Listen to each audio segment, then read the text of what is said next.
આ મને શ્લોક અતિ પ્રિય છે, અતિ પ્રિય છે, અતિ પ્રિય છે। અર્જુન પૂછે છે, હે કેશવ, સમાધિમાં સ્થિર થયેલા અને સ્થિર બુદ્ધિવાળા મનુષ્યના લક્ષણ ક્યાં છે? આટલું બધું એક સાથે તો બોલી ગયો હું, બરાબર। આનું એક સાથે હું વર્ણન नहीं કરી શકું, એનું શું કરું? होगा शायद ऑलमोस्ट दूसरा अध्याय खत्म हो जाएगा, ऐसी मैं आशा करता हूँ अभी।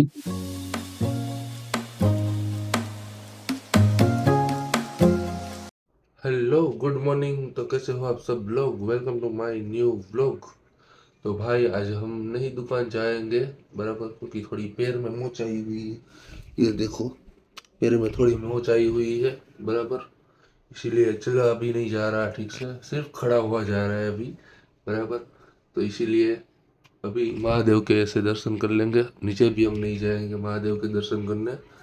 और आप, हाँ, भगवत गीता भी रीड करी जा सकती है, बराबर। तो हम भगवत गीता रीड करेंगे और आपको सुनाएंगे तरह से, बराबर। तो ये आप देखो Bhagavad Gita. Hello guys, welcome to my new vlog. कैसे हो आप सब लोग? भगवत गीता के हमने अध्याय जो थे, बराबर, दूसरा अध्याय और 15 से लेकर 30 का श्लोक था, बराबर, वो हमें संपूर्ण किया था। और आज हम करेंगे 30 से लेकर जहाँ भी तक खत्म होगा, शायद ऑलमोस्ट दूसरा अध्याय खत्म हो जाएगा, ऐसी मैं आशा करता हूँ अभी। दूसरा अध्याय सांख्य योग। क्षत्रिय माटे धर्मयुद्ध कल्याणकारक कर्तव्य छे। 31मो श्लोक, 31मो, 32मो, 33मो શ્લોક। વળી તારા સ્વધર્મના વિચારો કરીને પણ તું કંપાવાને યોગ્ય નથી, કેમ કે ધર્મમય યુદ્ધની વધારે બીજું કોઈ કલ્યાણકારક કર્તવ્ય ક્ષત્રિય માટે નથી। હે પાર્થ, આપમેળે પ્રાપ્ત થયેલું અને સ્વર્ગના ખુલ્લા દ્વાર રૂપ આવું યુદ્ધ તો ભાગ્યશાળી ક્ષત્રિયોને જ મળે છે। 31મા શ્લોકમાં કૃષ્ણ ભગવાન અર્જુનને કહે છે, વળી તારા આ સ્વધર્મ વિચાર કરીને તું કંપાવાને યોગ્ય નથી, જે કાપે છે તું કંપાવાને યોગ્ય નથી, કેમ કે આ ધર્મ યુદ્ધ કલ્યાણકારી જે ક્ષત્રિય હોય છે, બરાબર, ઈ જ કર્તવ્ય આને નિભાવી શકે છે। 33મો શ્લોક। તેમ છતાં જો તું આ ધર્મમય યુદ્ધ નહીં કરે તો સ્વધર્મનો ત્યાગ કર્યાનું પાપ લાગશે અને યુદ્ધવીર તરીકે તારી કીર્તિને પણ ગુમાવીશ। એટલું જ નહીં, બધા લોકો તારી સદા રહેનારા અપકીર્તિને કથન કર્યા કરશે અને એ અપકીર્તિ પ્રતિષ્ઠા પામેલા માટે મરણથી વધુ પણ દુઃખદાયી હોય છે। મહારથીઓ તને ભયના કારણે રણમાંથી નાસી ગયેલો માનશે અને જેઓમાં તું બહુમાન પામ્યો છે તેઓમાં હલકો પડી જઈશ, એટલે કે તેઓ તને કાયર ગણશે। તારા સામર્થ્યની નિંદા કરતા ઘણા ન બોલવા યોગ્ય વેણ બોલશે, તેથી વધારે દુઃખ કર્યું, બરાબર। તેમ છતાં જો તું ધર્મમય યુદ્ધ નહીં કરે તો આ તું અપકીર્તિ તને થશે। તું યુદ્ધ નહીં કર તો તારે હું ગુમાવીશ। અપકીર્તિ મીન્સ કે તને કોઈક પાછળથી બે શબ્દ બોલશે। અત્યારે કેમ અર્જુન ધનુર્ધારી બોલે છે, બરાબર, એમ નહીં બોલે તને, હું આ તો યુદ્ધમાંથી ભાગેલો માણસ છે, આમ છે, તેમ છે, બધા ખોટા વેણ બોલશે, બરાબર। હવે 34 થી લઈ 36મો શ્લોક। જો તું યુદ્ધમાં માર્યા જઈશ તો સ્વર્ગમાં પામીશ, અથવા જીતી જઈશ તો રાજ્ય ભોગીશ। જો તું યુદ્ધ જીતી જઈશ, બરાબર, તો તું રાજ્ય ભોગીશ, અને જો તું મરી જઈશ તો ડાયરેક્ટ સ્વર્ગમાં પામીશ। તું હું કામ એને લડવા નથી માંગતો? માટે તું યુદ્ધ કરવાનો નિશ્ચય કર અને ઉભો થા। સુખ કે દુઃખ, લાભ કે હાનિ તથા જય કે પરાજય સમાન માનવી હવે તું યુદ્ધ માટે જોડાઈ। યુદ્ધમાં તું નિશ્ચય ઉભો થા, બરાબર। દુઃખ, લાભ, હાનિ, જય, વિજય, પરાજય, તું ગમે બધું ભૂલી જા, ખાલી તું યુદ્ધ કરવા ઉભો થા, બરાબર। એ રીતે યુદ્ધ કરવાની તને પાપ લાગશે નહીં। ખાલી તું યુદ્ધ કરવામાં, યુદ્ધ કેવી રીતે કરાય કે મારે જીતવું જ છે એમ કરીશ તો તારે પાપ લાગશે, મારે હારવું જ છે મારે પાપ લાગશે, પણ હારવું નથી, જીતવું, ખાલી યુદ્ધ કરવું છે, બરાબર, ઈ જ ક્ષણે લઈશ તું, બરાબર, તો તને પાપ નહીં લાગે। કૃષ્ણ ભગવાન એમ કહે છે। 37મો અને 38મો શ્લોક। અહીં સુધીનો આ જ્ઞાન તને સાંખ્ય યોગ વિશેનું, શરીર અને આત્માનું વિશેનું કહ્યું છે। હવે જે થકી મનુષ્ય નિષ્કામ કર્મ કરી શકે છે એવા કર્મયોગ વિશેનું આ જ્ઞાન સાંભળ। જે જ્ઞાનથી યુક્ત થઈ તું કર્મ કરીશ તો તું કર્મના બંધનથી છૂટીશ. આ કર્મયોગમાં કરેલા કર્મોના આરંભ નિષ્ફળ જતો નથી કે તેમાં વિઘ્ન આવવાની કે અપૂર્ણતા રહેવાથી દોષ પણ લાગતો નથી. માટે આ નિષ્કામ કર્મયોગના રૂપનું ધર્મનું થોડું પણ આચરણ મનુષ્યને મોટા ભયથી ઉગારે છે.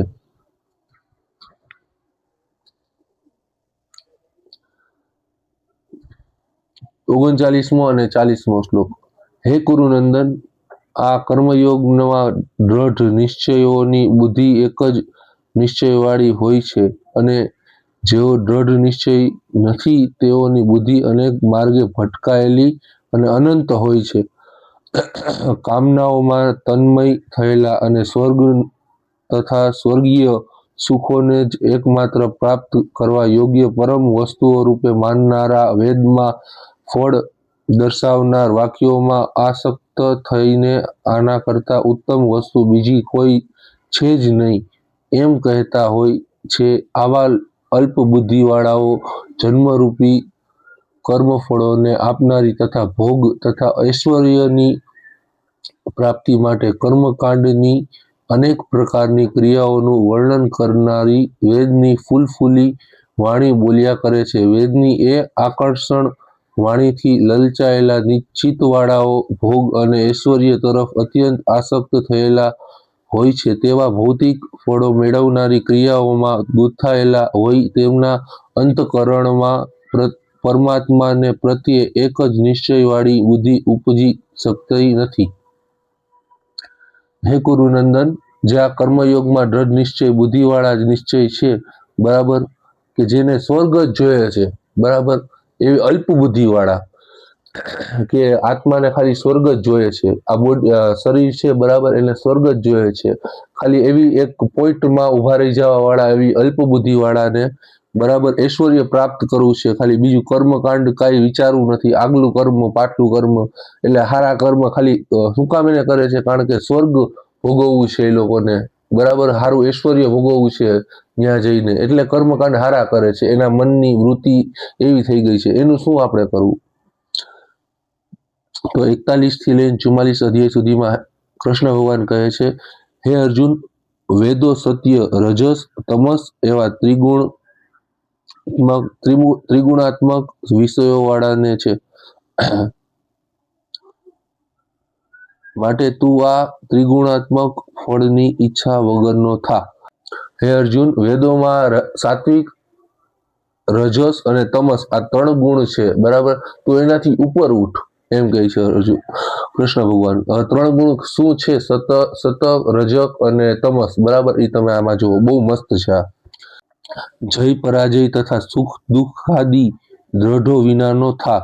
નિત્ય સાત્વિક આહાર વિહાર કર્મ અને સહવાસાદિક કરનારો થા. તથા કઈ વસ્તુ મેળવવાને કે સાચવવાની ચિંતા વિનાનો થઈ એકમાત્ર સર્વેશ્વર અને પરમ કૃપાળુ પરમાત્મામાં જ પ્રીતિ કાયમ અને પ્રયત્ન કરનારો થા. પરમાત્મામાં જ પ્રીતિ, કામના અને પ્રયત્ન કરનારો થા. 3 ગુણ છે આપણે, બરાબર, સત્ય, રજસ અને તમસ. એ ગુણથી ઉપર ઉઠ. જય પરાજય, સુખ દુઃખ, એ બધાથી ઉપર ઉઠ, બરાબર. સાત્વિક આહાર કર, વિહાર કર, કર્મ કર, સાત્વિક કામ કર, બરાબર. સહવાસ થી કરનારો થા, એનાથી ઉપર ઉઠ, બરાબર. સર્વેશ્વર પરમાણુ કૃપાળુ એ પરમાત્માની પ્રીતિમાં તું આવ પ્રયત્ન કર, એવા પ્રયત્ન કર, બરાબર. કારણ કે મનુષ્યને બધી બાજુથી પરિપૂર્ણ મહાન જળાશય પ્રાપ્ત થતા નાના જળાશયમાં જેટલું પ્રયોજન રહે છે એટલું જ પ્રયોજન વેદ અને શાસ્ત્રોના તત્વોને જાણનારા બ્રહ્મનિષ્ઠ તથા મહાજ્ઞાની મનુષ્યને બધા વેદોમાં રહે છે. અર્થાત જેમ મોટું જળાશય પ્રાપ્ત થઈ ગયા પછી જળ માટે નાના જળાશયની જરૂર નથી રહેતી, એમ બ્રહ્માનંદની પ્રાપ્તિ પછી આનંદ માટે વેદોની જરૂર નથી રહેતી. એટલે કર્મ કરવામાં જ તારો અધિકાર છે, ફળમાં કદી નહીં. જેમ જળાશય નાનું હોય એમાંથી મોટું આપણે એક ગ્લાસમાંથી નાના ગ્લાસમાંથી મોટા ગ્લાસમાં આપણે ઠલવી દઈએ છીએ જે પાણી, બરાબર, અને નાનો ગ્લાસ આપણે હટાવી દઈએ છીએ, પછી મોટો ગ્લાસ એનાથી મોટો હોય એમાંથી નાખો, એવી રીતે થતા થતા આખું ભરાઈ જાય, બરાબર. પછી બ્રહ્માનંદની પ્રાપ્તિ થઈ જાય તો આનંદની પ્રાપ્તિ નથી થતી. જે આપણે એ મોટો ગ્લાસ છે, બરાબર, પછી એની જ આપણે જરૂર હોય છે, પછી જે નાના નાના ગ્લાસ હોય છે એની આપણે જરૂર હોતી નથી. એવી જ રીતે બ્રહ્માનંદની જ્યારે પ્રાપ્તિ થઈ જાય છે, પરમાનંદની, બરાબર, ત્યારે આ જે સુખ દુઃખ છે, પૈસા છે, મોહ છે, એ બધાની આનંદની આપણને જરૂર હોતી નથી, બરાબર. એટલે તારા કર્મ ઉપર અધિકાર છે, તારે એના ફળના ઉપર અધિકાર નથી, બરાબર. માટે તું કર્મ ફળની ઈચ્છવાનો ન થા, તેમજ કર્મ ન કરનારો આસક્ત પણ ના થા. સંભાવ જ યોગ કહેવાય છે. હે ધનંજય, તું આસક્તિનો ત્યાગ કરીને સિદ્ધિ અને અસિદ્ધિમાં સમાન થઈને યોગમાં સ્થિર રહી કર્મો કર, કેમ કે સંભાવ જ યોગ છે, બરાબર. બધામાં સમભાવ રાખ, બરાબર, બધામાં સમાનતા રાખ. સુખ છે, દુઃખ છે, બધું સમાનતા રાખ, બરાબર. દુઃખ છે, પૈસા છે કે નહીં, પૈસા નથી, બધામાં સમભાવ રાખ. જમવું છે કે નહીં, જમવાનું નથી તોય એમનેમ રાખ, સંભાવ રાખ એમ. હે ધનંજય, કર્મ સકામ, કર્મને સકામ આ શ્લોકમાં બોલાણું છે. બુદ્ધિયોગથી સમત્વ બુદ્ધિયુક્ત કરેલા નિષ્કામ કર્મોથી ખરેખર અત્યંત તુચ્છ છે. આથી તું બુદ્ધિયોગમાં શરણ લે, કેમ કે કર્મના ફળની લાલસા રાખનારા પુરુષો તો અત્યંત પામર છે. સમત્વ બુદ્ધિવાળાઓ મનુષ્ય અહીં આ જીવનમાં જ પુણ્ય અને પાપ બંનેની ત્યજી દે છે. જેથી તું યોગ સમત્વમાં જોડાઈ જા. કર્મોમાં કુશળતા એ જ યોગ્ય છે, કેમ કે સમત્વ બુદ્ધિથી યુક્ત થયેલા જ્ઞાની ભક્તો કર્મોથી ઉત્પન્ન થતા ફળની ઈચ્છાઓની ત્યજી દે છે, જન્મરૂપી બંધનને મુક્ત કરી દે છે અને ઉપદ્રવ્ય રહિત મોક્ષ પદને પામે છે. આટલું બધું એક સાથે તો બોલી ગયો હું, બરાબર. આનું એક સાથે હું વર્ણન નહીં કરી શકું, એનું શું કરું? બુદ્ધિ યોગના શરણે લે, બરાબર. તું જે આપણે આ મનથી તું હાલસ ને, જે બરાબર, એ મનથી નો હાલ, તું બુદ્ધિ યોગથી હાલ, બરાબર. કેમ કે કર્મફળની લાલસા રાખનારો પુરુષ અત્યંત પામનારો દુઃખી સત્ય સમસ્ત બુદ્ધિવાળો મનુષ્ય અહીં આ જીવનમાં પુણ્ય અને પાપ સમયોગ કરે છે, બરાબર, સંભાવ રાખે છે, તો એ સુખ દુઃખ ને બધું આયા ત્યજી દે છે અને આયા બધું કરી દે છે, મોક્ષ પદે ઉપર પામે છે. 49 થી લઈ 51 શ્લોક સુધી. જ્યારે તારી બુદ્ધિ મોહ રૂપી કાદવને તરી જશે, ત્યારે તું સાંભળેલા અને સાંભળવાના બાકી રહેલા કર્મ ફળો પ્રત્યે વૈરાગ્ય પામીશ.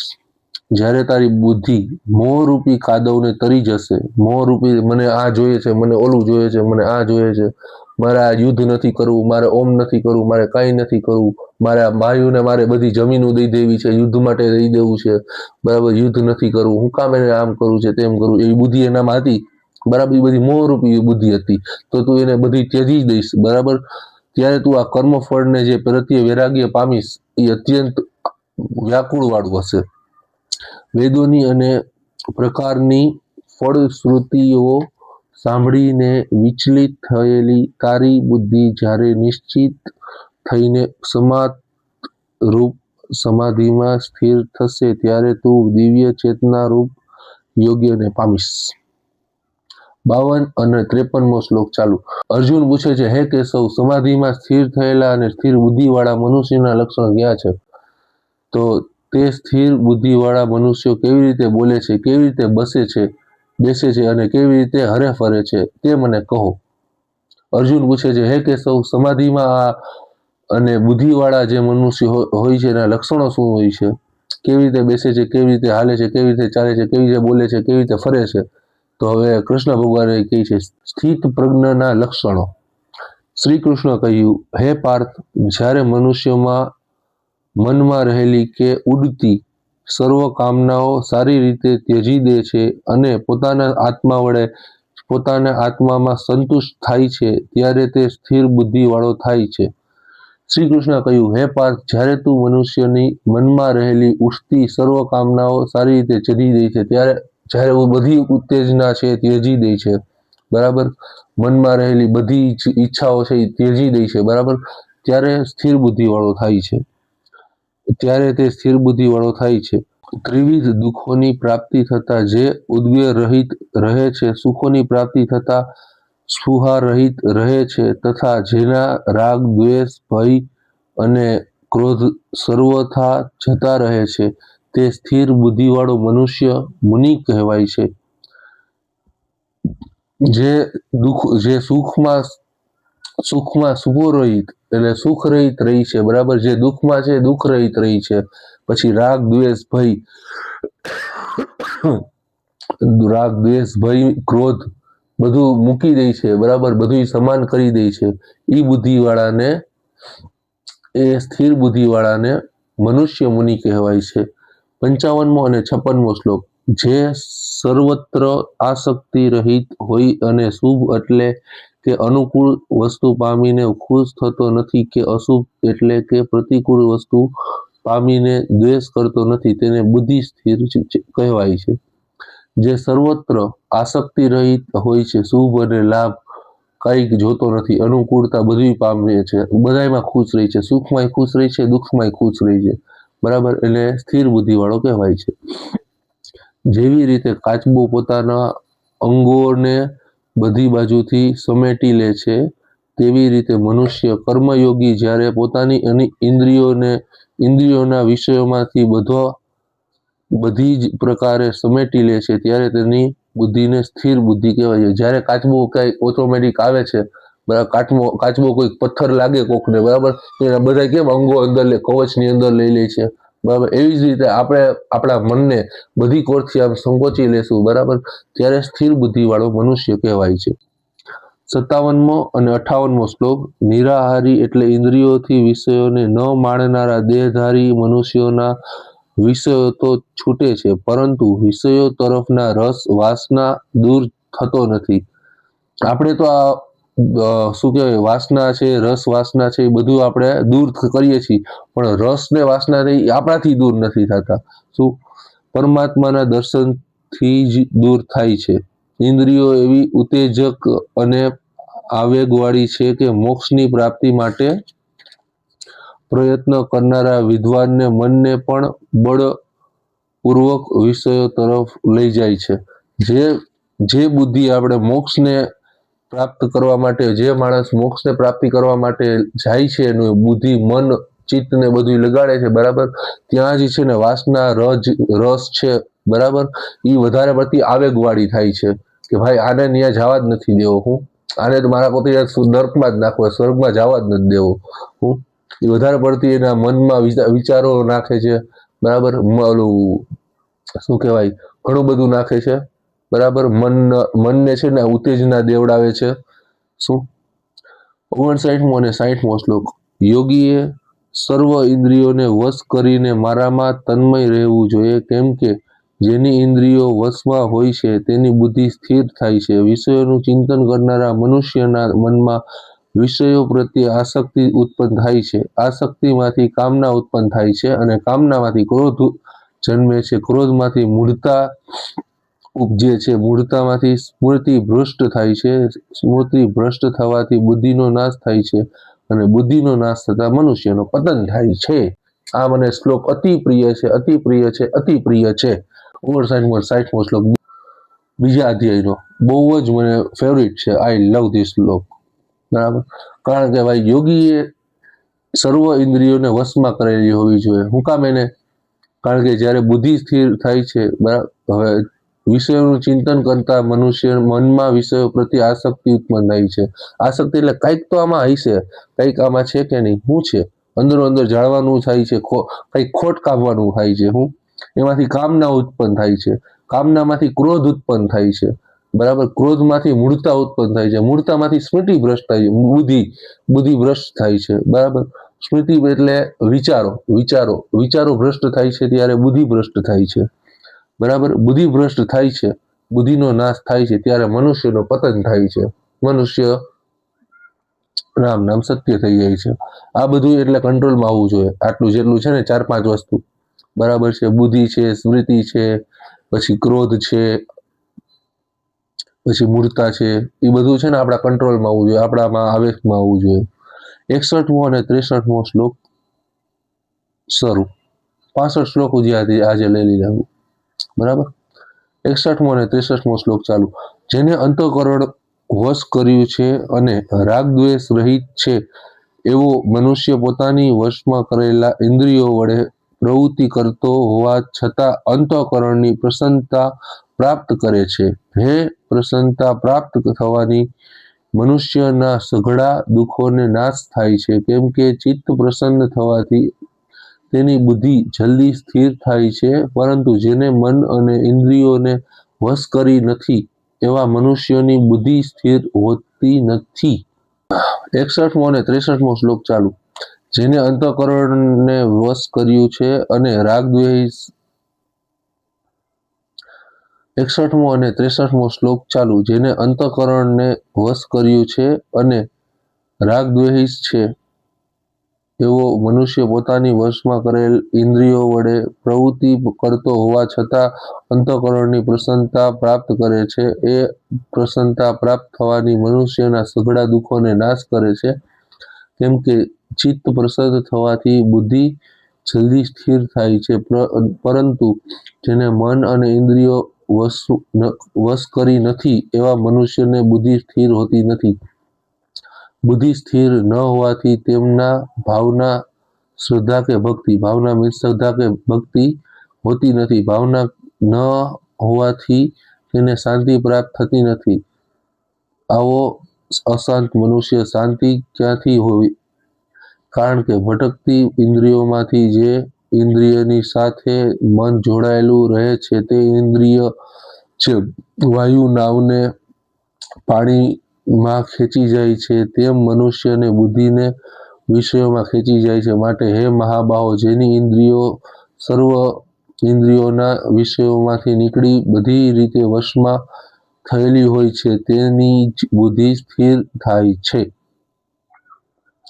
64મો અને 68મો શ્લોક સુધી, પણ 64 અને 65મો શ્લોક જ આપણે વાંચશું બરાબર। અરે ભાઈ 72મા શ્લોકે તો પૂરું થઈ જાય છે, તો આપણે પૂરું જ કરી નાખીએ, ચાલો અધ્યાય જ।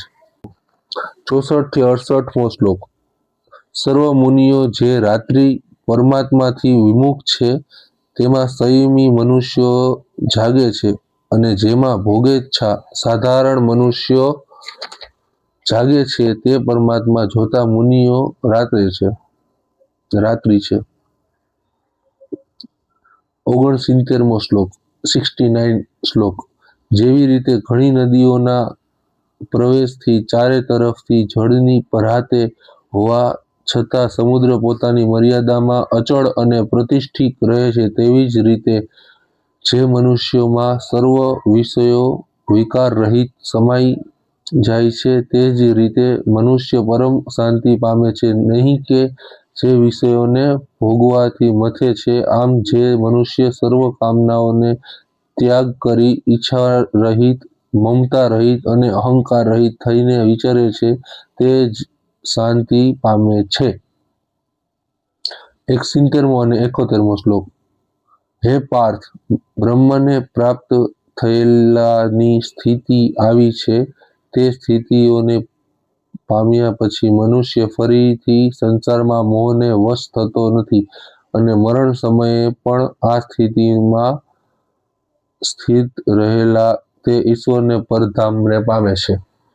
ઇતિ શ્રીમદ ભગવદ્ ગીતા શ્રી કૃષ્ણ અને અર્જુન વચ્ચે થયેલા સંવાદ સાંખ્ય યોગ નામનો બીજો અધ્યાય સંપૂર્ણ। तो चलो मित्रों, अभी मैं यहाँ पे बैठा हूँ और लाइव स्ट्रीम की बात चल रही थी मेरे दिमाग में, पर बाद में याद आया 10 बजने वाले हैं बराबर, तो मयूर के साथ मिलने भी जाना है। और ये देखो अभी मैं क्या खेल रहा हूँ, मेरी हॉट फेवरेट गेम GTA 5। और ये देखो आप, मैं आपको ड्रिफ्ट दिखाता हूँ।